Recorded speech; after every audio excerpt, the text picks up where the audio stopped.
কোটি কোটি পশু গাবতলীর হাটে, হাসনাবাদের হাটে, পোস্তগোলার হাটে, মিরপুরের হাটে, ক্যান্টনমেন্টের হাটে, আল্লাহ কত আলোকদের মাঠে কত লাখ লাখ গরু আসছিল, সবাই কিন্তু বিক্রি হয় নাই। কেউ গাড়ি বরিয়া লইয়া গেছে ফেরত, আমারে তুমি তোমার এই বান্দার বাড়ি পাঠিয়ে দিছো।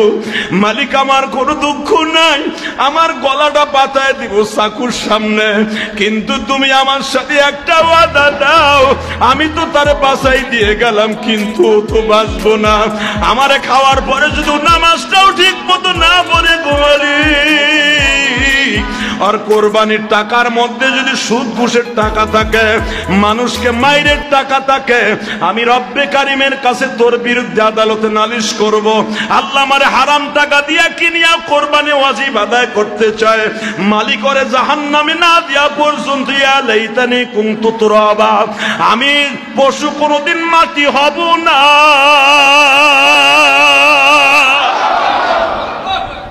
আমি পশু মাটি হব না, কারণ এই গরু ছাগল বিচার কিয়ামতের মাঠে হবে। ইয়াউমা নাহশুরুল মুত্তাকিন, গরু ছাগল কুত্তা বিলাই সবার হিসাব হবে। হিসাব হওয়ার পর আল্লাহ বলবে ইয়া লাইতানি কুনতু তুরাবা, তোরা মাটি হয়ে যা। এই গরুতে বলবে আমি মাটি হব না, ওরে জাহান্নাম দিয়ে রাখবো।